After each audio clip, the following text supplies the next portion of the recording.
Hey, remember us? It's the A to Z podcast. It's two guys built like Zion, back from their various places, vacations, trips, and we're going to talk some football, some hoops, and some life. A to Z podcast.com, facebook.com/A to Z podcast, at Dre Knott, at Akron Jackson, on most of your favorite social media platforms. Shouts as always to Scene, to the Honeymoon Grill, to our friends at American Fireworks for helping to make this happen, and to you guys for helping it grow.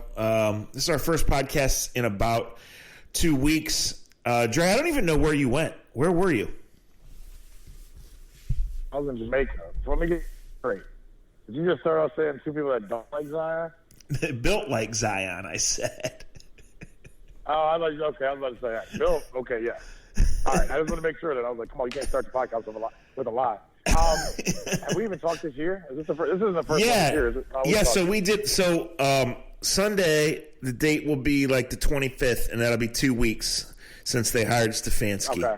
And we did one, at least one in the aftermath of the firings, but they hadn't hired a coach because you left about 2 days after. We just couldn't find the right time, and then right. You've been back, what, a full day? I've been back a few hours, basically. So yeah, I've barely been back a full day. It feels like it's a big difference being in 83, 85 degrees and sun every day and coming back to whatever the hell you guys call this rain, snow, sleet, bullshit. I guess it's January in Ohio. So I went to Jamaica. It was my wife and I's 10th year of marriage. Our Ivy's anniversary is in September. But because in September I'll be busy working, we decided to go in January, and it was pretty fun. It was the first trip we made without our kids. To all the assholes on Twitter that wanted to be detectives and figure out my schedule and how I deal with my killed children, go to hell, get a life. I saw that. It's really amazing. It really, I don't understand. Like, I don't understand how that's your business. Like, it's making social media terrible. Like, just comment on things you know about. Comment on things things like that. Shut the fuck up. It's none of your business what people are doing and how people raise their kids and how they go about it. Don't worry. My kids won't be asking you for any money. Won't be asking you for anything anytime soon, you jackasses. But it was to be honest, because my dad went for a couple of days with us. My sisters were there. A couple of friends came. It was a nice getaway. It's not the one thing I figured out. Maybe it's because teams I love in the NFL never make the playoffs or make the Super Bowl. It's kind of cool to be completely out of the country. This is the second year in a row I've done it. Last year I was out of town for the Super Bowl. I watched the Super Bowl out of the country. This year I watched the AFC NFC playoff championship games out of the country. And I got to say, as important as football is to me and as important as football is to everybody else, it is kind of weird, cool, weird to watch. Nobody really gives a shit about football. Does that make sense? You know what I mean? Like, yeah. Like, it's amazing. Like, people are like, really, like, you're going to leave the beach and leave the pool to go watch football? And I'm like, well, yeah. Why wouldn't I? And literally, my dad and I had, like, we were like in sports bars with like 600 people watching the game, 700 people watching the game, which was cool, but weird. It's weird. But, you know, you got to go see that sun while you can. You got to do while you do. And, I mean, as you look at the calendar, today is January 23rd, I think. You're going to Arizona in a month, right? Yep. I'm out in a month, exactly. So, yeah, unfortunately, since we've done the last podcast, all three teams in Cleveland have made news, and maybe not in the positive version. The Browns have hired a coach. We both missed the Cleveland Sports Awards, which is just soul-crushing. But some things have gone on, so where would you like to start? I can give a rat's ass. Let's start. Go. You start with the Indians. Go ahead, because I didn't plan on having this conversation, but I can. I'm at the point in my life where I'm ready. I mean, like the Dolans are the Dolans. They're never going to be completely loved or understood by most of Cleveland. That's fine. It is what it is.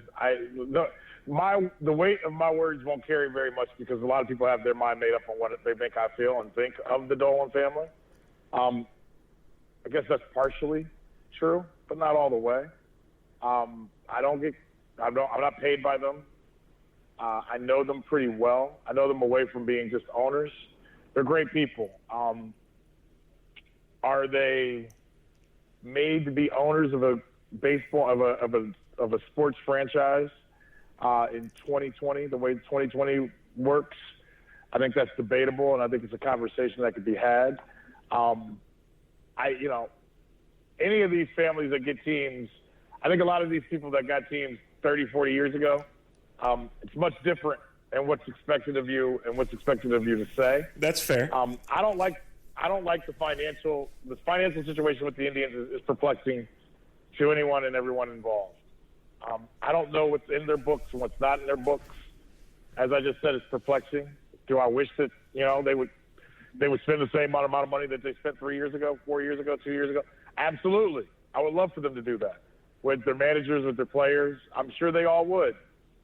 They have their reasons why they aren't and why they're doing what they're doing. But I'll say I can't get pissed about comments that are made one way or the other by Larry Dolan. I will say this, despite everyone wanting to tell them what they should do with their money, they're the best run professional organization in Northeast Ohio, for whatever that's worth. Well, yeah, that's a low bar, but that's true. So it is a low bar, but they're pretty high up. Yeah. And it's going to take a long time for any other two organizations, wholeheartedly. And I can say it. I've worked for all three, or worked around all three. It's going to take a lot for the other three to get close. The Cavs aren't far away. The Browns are in another atmosphere. They've gone about hiring a ton of great people, and that's not just in the last 10 years. If you look around Major League Baseball, in almost every front office, there is someone that was with the Indians, someone that was with the Indians at some point in time to learn their craft. And there's got to be something said for that. Doesn't mean they're perfect. Okay, let me ask you this. Let me ask you this, because I have currently about 450 problems. 250 of them are hydration related. But the last thing in the world I care about is the Cleveland Indians in January specifically, right? I don't care doing a podcast or not. That some people get enraged when I say that, but I'm here to tell you the truth, right? I agree. No, I hardly agree with that comment. Yeah, well, so I guess, look, we all know the Frankie situation, and we all know we got time to talk about that, and they decided it's best to keep him. I guess I would have one question right now. Like, if they don't spend $10 or $15 more million between now and March, and they still could because there's guys out there. I mean, baseball free agency isn't like the other ones, right? I mean, is this cloud that is Twitter and radio created, but that's the only place the Indians exist right now because baseball's not going. Right, is it going to follow, in your opinion, everything that goes on when the season actually starts? No, because and it's a good question. I'm thinking as I'm and you know me, I usually just blurt out. Because you just said the main thing. Most of the quote unquote, I'm putting air quotes up, most of the controversies are built upon a bunch of people that don't have a lot of information. Like you said, on Twitter and radio. Most of those people, I mean, let's be honest. The Indians they're the stepchild in this city. They're not talked about like the other teams. This isn't crazy. It's just the truth. Most radio stations don't talk baseball unless it's to bitch and moan about baseball. It is what. No, everybody bitches about the Indians every off season. Every off, and there's a 10% of people on Twitter. Same thing. They're the same folks that go back and forth on it. So look, I love baseball. I don't love everything about how baseball is and how it's run. But no, I say by March 26th, when it's snowing out and game one of 182 or 62 starts, it gets canceled. Yeah, you'll have 40,000 people pissed because the game got canceled because of snow, and everybody will be bitching about who would make a schedule to start on March 26th for a game that's played outside. And then we'll all agree upon that. The only concern I would have off of your question is this: if they don't spend more money and they get off to a slow start. And like they do every year, and we go into June, and they're in second or third place, does that open up the coffers to trade Frankie this year? I hope not. That's the only concern I have with all of this, because the thing that's bigger than all of this, and I think the great thing is, in this conversation is the players don't give a right. The players aren't probably overly thrilled that they haven't had a ton of other guys coming in, but the players have enough confidence and arrogance to themselves that they can win. And I think that's what carries this thing no matter what. They go out and win 80. They go win 90 games like they have the last 4 or 5 seasons. Most of the conversations that have been had already this year or this month really don't carry a lot of weight, do they? You know, if they run out 10 games in a row and they're the top of the AL Central, yeah. And look, there are things that I don't like that I won't even mention because most people don't even know them yet. But if the pitching staff is as good as they think it is, if Frankie's still Frankie, if Jose's Jose, and a couple of the younger players they expect to grow up, they're probably very close to the same team they've been the last 3 years. Here's the one opinion that I'll give, and this is strictly opinion, and then I can be done with this whole conversation. I don't know this for fact. I don't have dinner with the Dolans every night. I don't have dinner with the Indians, people that make decisions every day and night.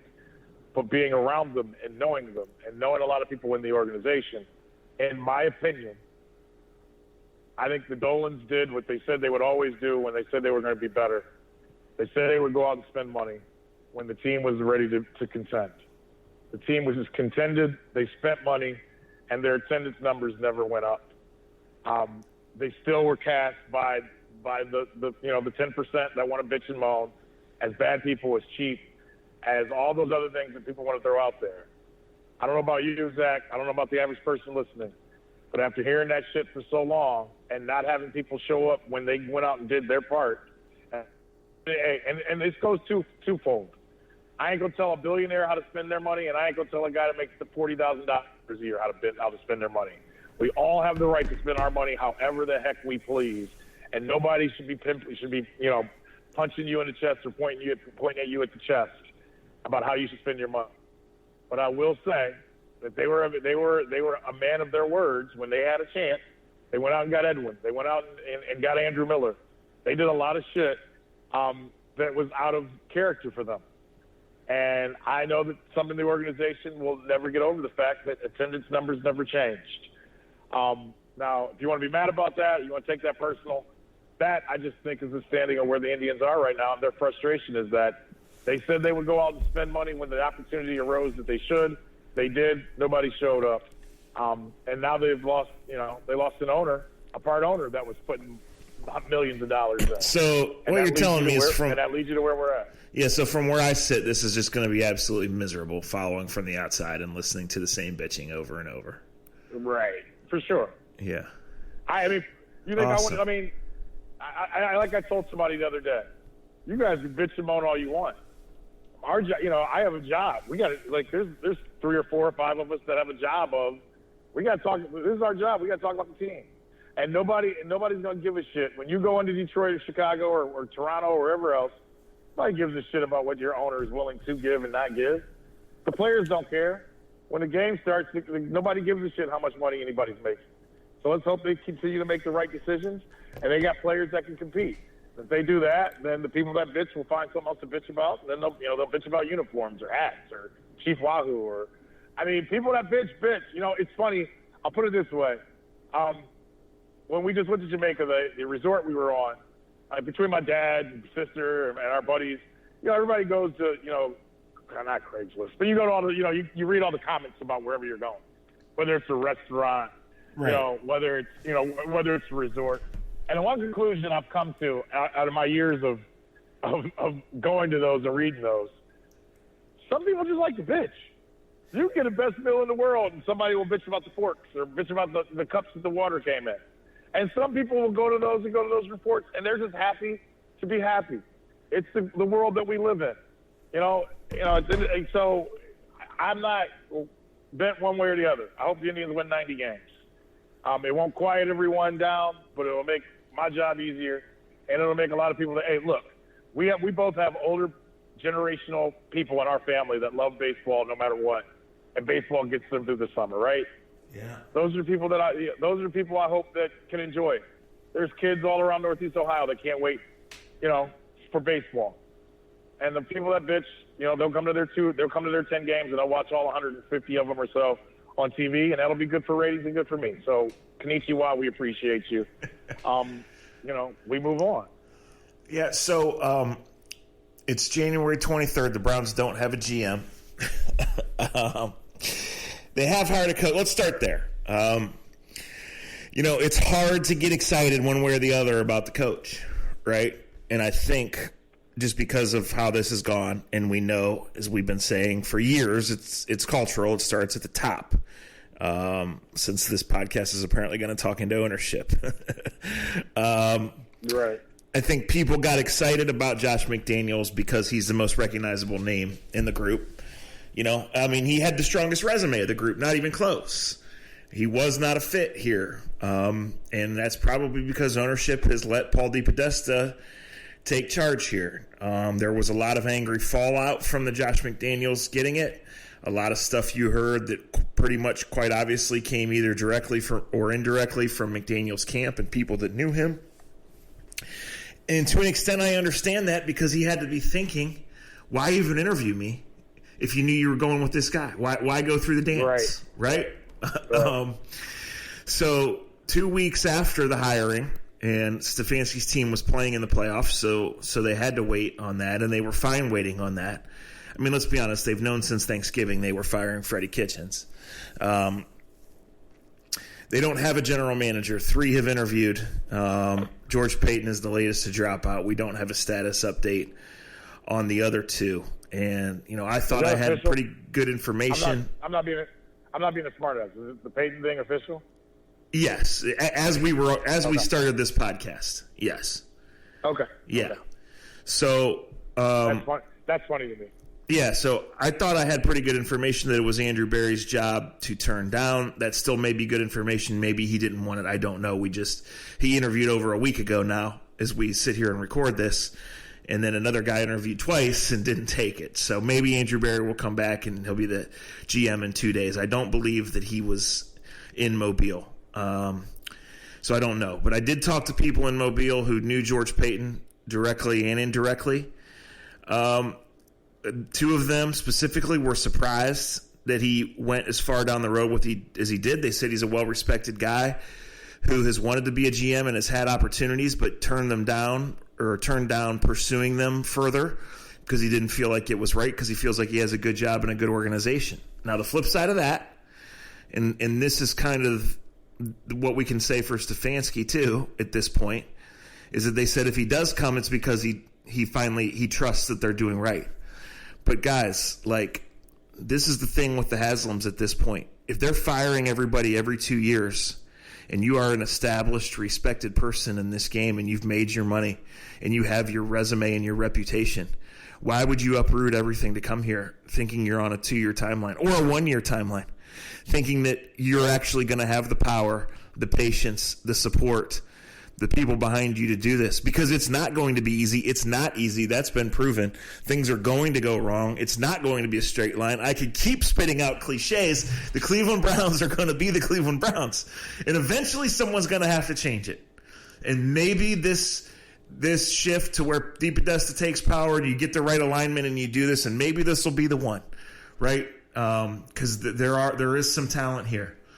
But I understand with all of these guys, because, Dre, until you see it, how in the world could you believe it, and how could you not completely understand how a person with a certain level of accomplishment in a family would be hesitant to uproot all that and come here? I wouldn't move my family here for that organization currently. I mean, we had a running joke on our text messages, like, what are you doing, negotiating extra? Is there a number? Like, I know how my wife is, and I know what dealing with my wife is. I ain't leaving. For me to leave, it's going to have to be a pretty damn good situation, and not just financially. Because, like you said, most of these guys have already, if they're at this point that they're up for a general manager's job, they probably are pretty well off and probably in a pretty good situation. And the further we get along into the NFL offseason, and I know it hasn't started yet, and it won't start until the Super Bowl, but in a lot of ways, a lot of lines have already been set up for who's going to go where and who's going to work for who, right? Not just in coaching, but in front offices as well. To me, this is another black eye upon the Haslam family. And I know No one likes it. This is gonna be the podcast where everybody's gonna bitch at me on Twitter, and I don't really care because I don't go on Twitter enough to give a shit right now. This isn't good. This is another sign of what's happened in the past. And look, I don't know how Kevin Stefanski will coach. He said all the right things in the bits and pieces of press conferences I listened to. He got no choice. He agreed to come here. Of course he will. Sure, he's good looking. Saw your T-shirts on how good he looks before you guys try to run him out of town with the same shit. But I will say this. I thought Jason Lloyd had a great read about, and I still don't have the answer. So I'm going to have to yell to Lloyd, give me an answer. How in the world has there been, like, all these jobs, coaching jobs open the last 2 years and only one team has interviewed Kevin Stefanski? Well, yeah, so you can read that as the Browns are smarter than everybody again, right? Which is a vibe they've put out before, and it's ended in 1-31, right? Now, let's be fair. Kevin Stefanski deserves the benefit of the doubt. The Browns organization does not. We're tired. But he's a part of the – Sure, you're right. But he's a part of the Browns organization. Well, we're tired of judging press conferences. We know winning press conferences doesn't mean shit. We know getting excited about names leaking for coaches on the staff doesn't mean shit, right? I mean, we've done this dance before, right? He has been impressive. He does come off as a smart guy. I can't sit here and tell you that he has a real chance to win. And part of that is filling out his staff. And part of that is getting a GM and not just talking about this magical alignment like it's the magical elixir, but actually getting it and saying, we want these players. This is how we're going to establish our culture because what you permit is what you promote, and these are the guys that we want around. Andrew Berry might take this job in 6 hours after we record this podcast, right? And go forward, or someone else might be willing here. The fact is, you've waited all this time, and you're not going to have your D coordinator in the building for another week, which means you're not going to have your defensive staff for another week plus. Like, you've got to make all these decisions on guys you have that are owed money that's maybe not guaranteed, or maybe only a little of it's guaranteed. Right. You got to make decisions on, in our defensive scheme, can we have a 225-pound inside linebacker? I don't care which side of the show or wars you're on. The guy plays 99% of the snaps and calls the signals. Is tough and reliable as hell and is exactly the guy you want representing your organization, right? So how many holes can you create? He's not who I want representing me on 3rd and 4, 3rd and 3, though. Well, no, like I said, this is not the time for that debate, but you have to look at it, right? Absolutely. And I have no doubt that Kevin Stefanski went to the Bakers, to the OBJs, to the Landrys first, right? And said, when the time is right, let's get on the same page. Let's talk about things. You need those guys, right? Those are your out front guys.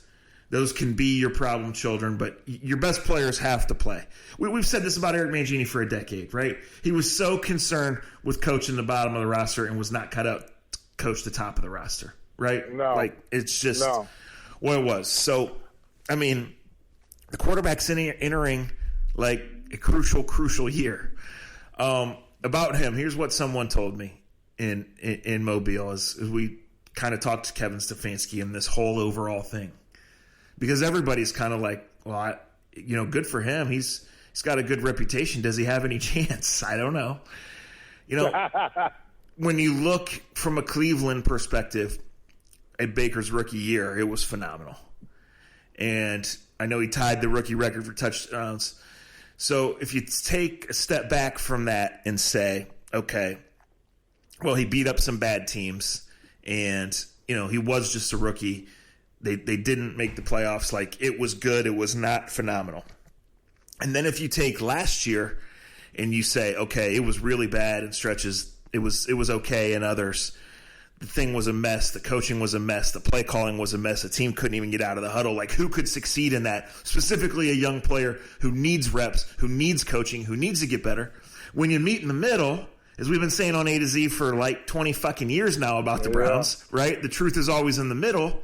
Then you have a quarterback who's going into his third year who needs to get better but has a chance to get better, right? So, like, it's not one way or the other, but the organization is just, guys, it's been the same. It's 2 decades of complete embarrassment, of being the laughing stock. Mm-hmm. And like I said, they might hire the right GM and they might do this, but I'm really, really, really worried that people aren't taking this job because they think Paul DePodesta is running the show and they won't have the right power.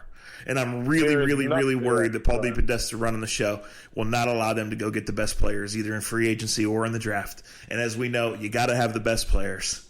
And I'm really, really, really worried that Kevin Stefanski could be an awesome coach for a team that runs a power offense and wants to be disciplined and establish its will and do all the things that the 2019 Browns didn't. And in this culture with this owner, he might not have a chance, because I'm not sure how this team at this point goes better than 6-10 next year.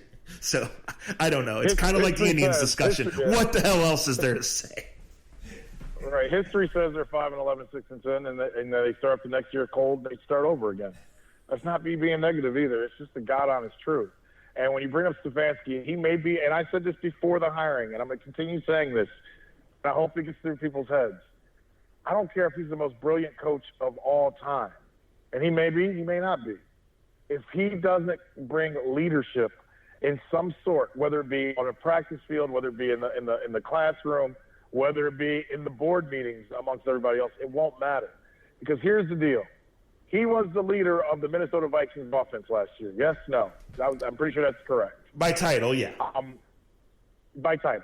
Yeah. And to me, and I don't know why this story no one's dug into this more, he had one of his best players on offense walk out and stop practicing last year.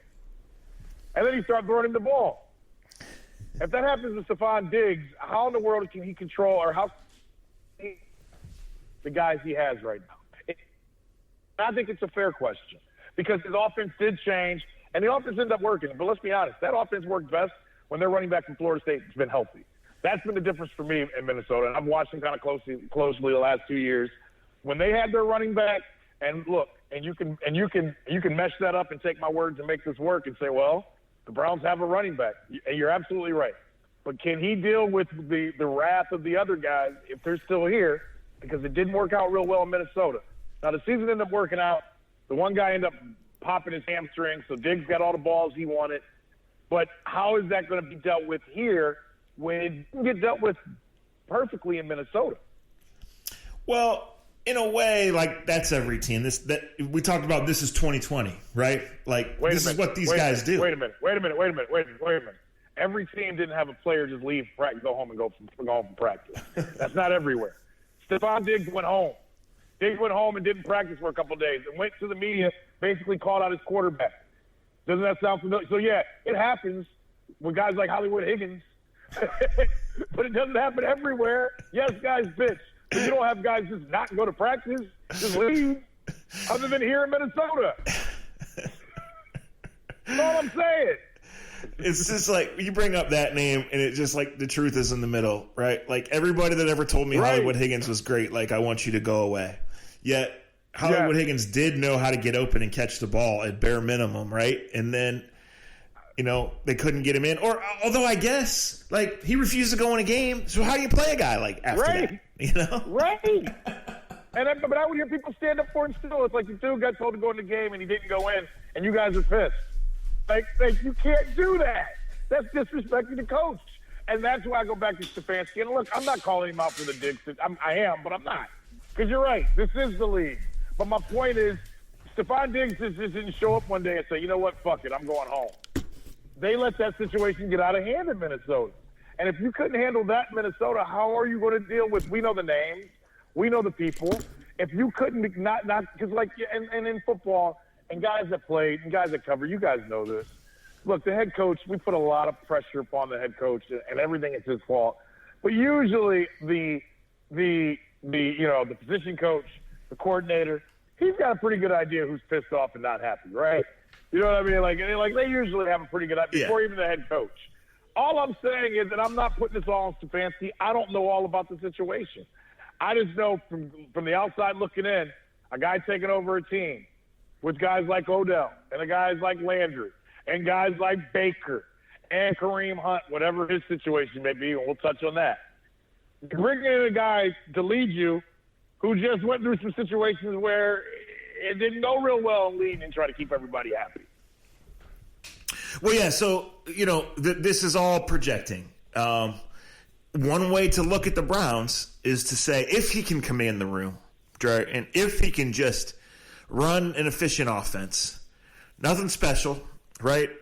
Play to win the game, play smart, get lined up, don't take 5 15-yard penalties a game, that they can make a leap, right? And he can do that. And we've said for a long, long time, like, this shit is not supposed to be as hard as it seems, right? Get in and out of the huddle. Feed your running back. The one thing we know about his offense is it was pretty buttoned up, pretty conservative, and he came out and said, one goal we're always going to have without giving away any strategy is we want the run plays to look like pass plays and the pass plays to look like run plays, right?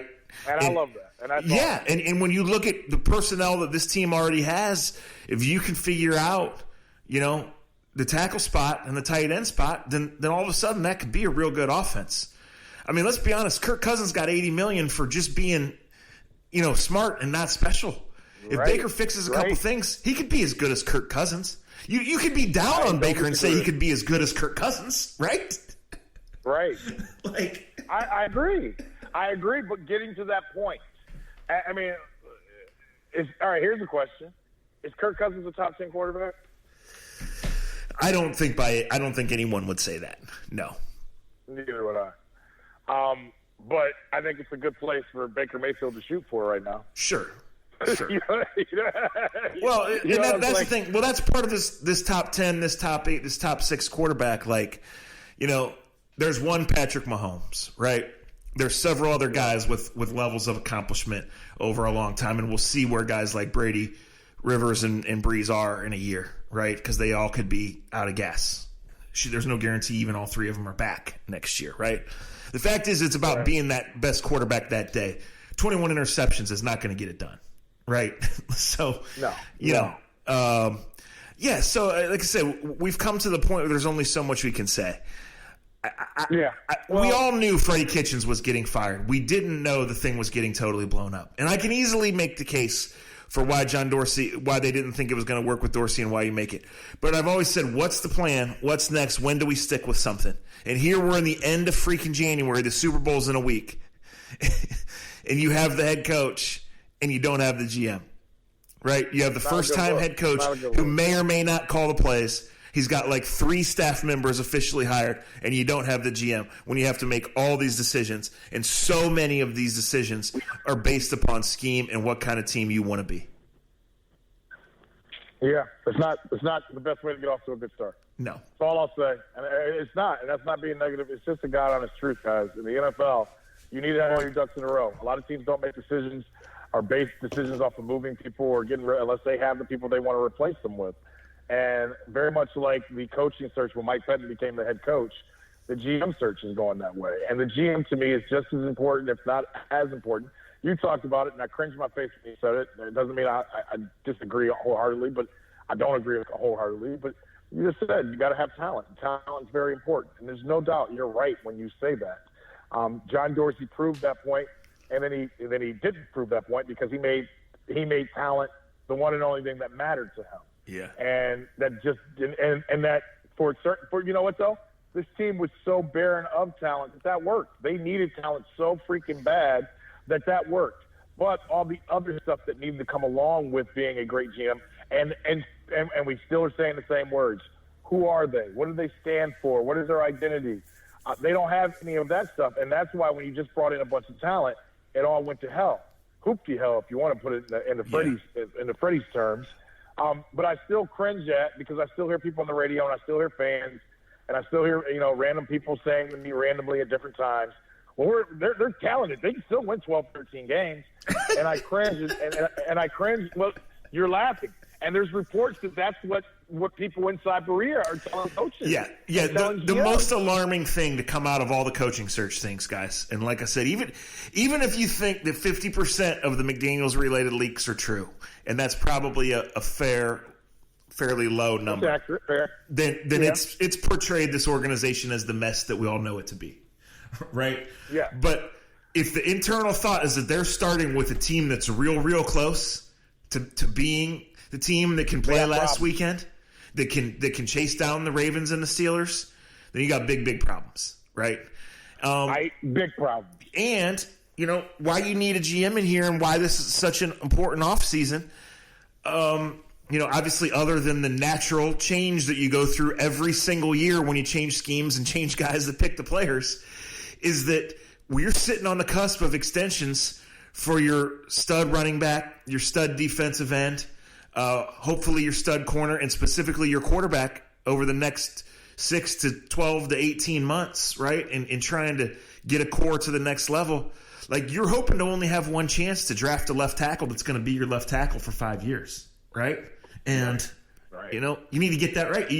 The alignment with that has to be that the offensive line coach, the offensive coordinator, the head coach, the GM, and the two guys under the GM all want that guy, right? Because he has to fit. Well, how do you start looking for that guy at the Senior Bowl when you don't even know who's going to draft the goddamn players? Yeah, now that guy is probably not there, but if you're going to trade down, I mean, yeah. I'm not saying it towards you. No, I know. This podcast. I know, Dre, and I feel like I've said this. Like, here's the thing: it's not a huge deal, and it really that the GM's not at the Senior Bowl. It's not, because you're interviewing guys, you're getting the work done. If you've been doing the scouting, and God knows they have 25 scouts, then you've seen the guys, right?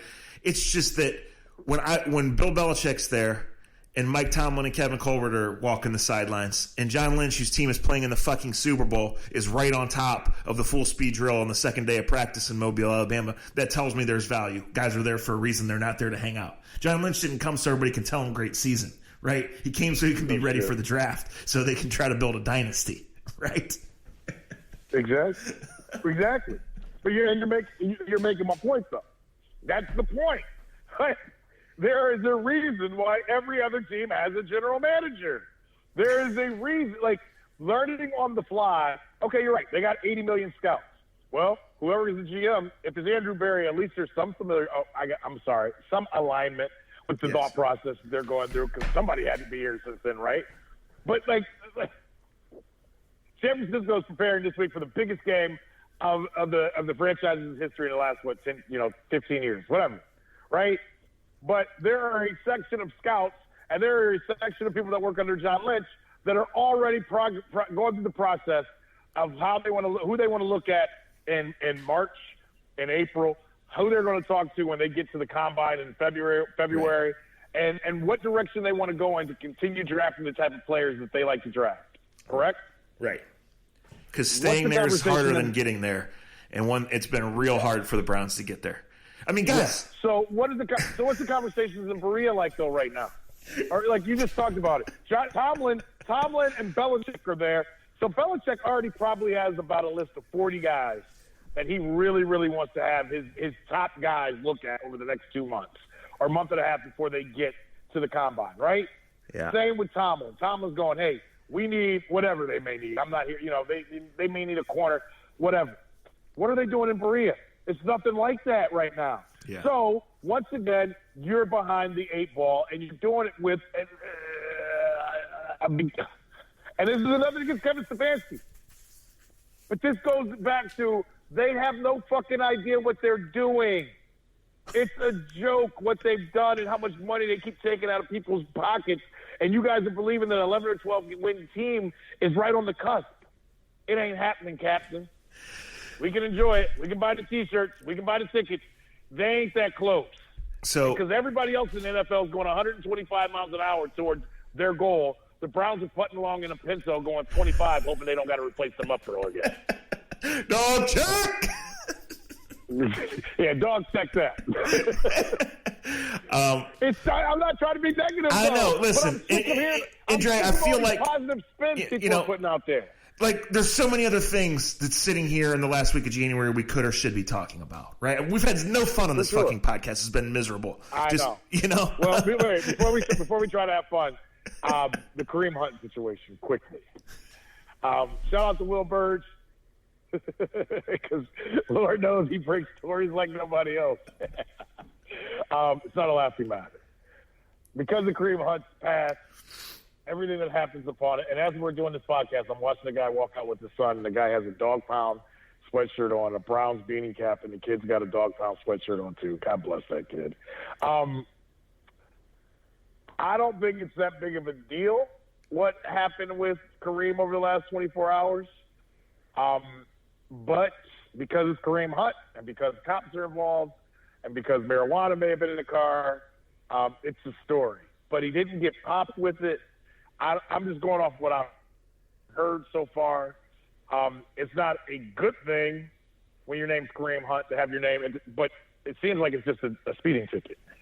I think you may. I saw Raj trying to play judge and jury this morning on Twitter. Yeah. God, please stop with all that, you guys. I know it's him, and I know it makes a big deal because it's him. To me, right now, Zach, at this moment at 4:16 on Friday, I don't think it's that big of a deal, but I don't think it's the best. No, I mean, start of the season for him. Right. Well, when you're him and you're involved in something, the NFL personal conduct policy, which we know is kind of made up as it goes, can come into play, right? And it's just the whole vibe of the whole thing. It's just one more story about the Browns, and it's like it's just been that month, right? And they're not even freaking playing, right. Of course. I got to go in a couple minutes, but I want to share this. Randy Lerner owned the Browns from October 2002 until October 2012. So as soon as he took over is when they snuck into playoffs for the only time. They had one more winning season, which, as you guys know, was 13 years ago. And then they went into a tailspin, which led to him selling the team the very day he was allowed to sell the team by agreement he made with his father, right? The Browns would need to go 22-10 over the next 2 years for the Haslam-era Browns to match the record that the Randy Lerner-owned Browns had. Oh, they're well on their way. The Randy Lerner-owned Browns. Just let me say that again. Wow. They would need to go 22-10 the next 2 seasons. Wow. Averaging 11-5. Not the 5-11 remix. That would be a remix. That would be a fucking remix. That would be a remix. Yes, it would. That is amazing. That is absolutely amazing. So amazing. I mentioned a name at the beginning of the podcast, and I really only have 4 minutes straight. I got to get out the door here. You're going to go Tuesday night when Zion comes to town. And yes, I am. I'm interested. Obviously, he's that kind of guy. I mean, there were concerns with drafting him, and there are concerns over his long-term career, even without this injury that kept him out for the first 3 months of his first NBA season because of his body type, right? But he was so incredible last year that, to me, the Pelicans, once they got that number 1 pick, there was never a chance they could take anyone else, right? Because we know the landscape, specifically of the NBA, but of sports in 2020, and he's this transcendent star, has a chance to be, right? So I am interested to know the feel in that arena on Tuesday night, if it's like it was, not just in obviously the big LeBron driven moments, but going all the way back when you just know when you just know everybody's there to see one guy and that guy emerges. I'm interested for you to talk about that. I'm looking forward to that Tuesday night. Yeah, I'm looking forward to that. And look, we're still fans, and I have my questions about if this kid can be legit. But I'll be honest, I had a fan moment the other night when he went off. I was sitting in Jamaica, and I see everybody talk, and I had read, and I won't say no names.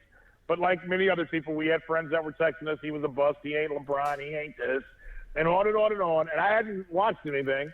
I had forgotten it was even on Wednesday night. But I had it on when he was there, and he went off for 17 points in 90 seconds. And I sat there, and I was mesmerized, and I became a fan again. And you start seeing him making that terrible flat jump shot of his that looks like he got. I was gonna put down your brother, but he's winning games, so I'm gonna leave your brother alone. There's something about what he brings in the atmosphere when he got going. If they didn't have the restricted minutes, it would have been the greatest last 4 minutes of an NBA game since the playoffs last year. And to be honest, with as great as Luka's playing in Dallas, and Luka is a beast, and he's fun and he's young and he's going to be the face of the NBA. To truly be the face of the NBA, don't you need somebody else to drive him to be there? And I think this kid has the charisma, and he has the great old word that we love to use and can't describe. He has it. I don't know if his body – it looks like he's dragging that leg already. It could just be his Detroit pimp walk. I don't know. But it looks like the leg is dragging. But I can tell you what, when he went, and I know he's only 6'4", 6'5", but he went and jumped over a 7-footer for a rebound. And he just brings an energy to his team. And that team actually is playing pretty decent right now before they even got him back. So I'm looking forward to Tuesday big time, Zach, for a couple of reasons. Because there's going to be a buzz in the building. I think that's the word you were looking for. Yeah. There's going to be a natural buzz in the building. Well, there's a difference between – the reason I ask is because there's a difference between a buzz in the building because it's a big game or because people actually come to a Cavs game. Right. And then that, oh, boy, when you see that guy that's different than the others. Because they're all all the Cavs guys are 6'1" guards. But you know what I'm saying. And listen, I've been fascinated. So when I was in Mobile, the Pelicans are the local NBA team. New Orleans is about 2 hours away, right? And I had heard the stuff, but to hear in depth about them reteaching him how to run and walk, to keep his body, that's fascinating stuff, right? And it's only a couple of months in, so it's going to be interesting to see how that goes, guys. Did you see him going up and down the court Wednesday night? Dude, I barely saw any of it. I didn't see the beginning. Yeah. All right. It looked like he was dragging that leg up the court. Now, maybe that's his walk. Like I said, maybe he's got one of them pimp walks that he's going to have. But it didn't look good. But that's just me. I mean, hey, let's remember this as we walk away. I'll never forget when LeBron James was 18 years old. There was a couple scouts. We're all sitting around talking. This is before he came into the NBA. And they were worried because they had never seen a great athlete with a pigeon-toed walk like LeBron. Yeah, he had duck feet when and he was they in were high worried school. Yes, he had duck feet. And they were worried that was going to lead to injuries and him not being as explosive as everybody thought. Yeah. Those are scouts. Those are big-time scouts that know what they were talking about. Right. So when I sit here and I question whether Zion's walking right or whether his knees can hold up his body, we can all throw that stuff out there. Just remember, there are scouts that still get paid to scout. They know what they're doing that were worried LeBron James would be injury-prone and not the athlete that he is because he walked the way he walked. All right, guys. Hey, thanks for listening. We will play some American Fireworks Glory Days. We'll get into some other stuff. Here's my answer. Does George Payton just not trust the Browns? Does he think that DePodesta is truly going to have the power? Or does he just not want anything to do with it? I don't know. I don't know that answer. We'll see what happens. We'll talk about it. Here's my question. Hey, I'll make it quick. If you question whether someone's taking that Browns GM job, look in the mirror, and if you're married or you have kids and have a family, ask yourself, would you take the job? That's one way to say it. It is. To Honeymoon Girl, to American Fireworks, thank you as always. Thanks to you guys. When we went away for a week, we appreciate the tweets and the messages. So we appreciate you listening, and we're looking forward to getting back in the groove. I have some Senior Bowl stories and some other stuff. I just, this is what's out there, and maybe eventually we'll get to talk about the Browns in a different manner, but I don't know when that will be. So, konnichiwa, and thank you for listening. Konnichiwa, Pro Bowl.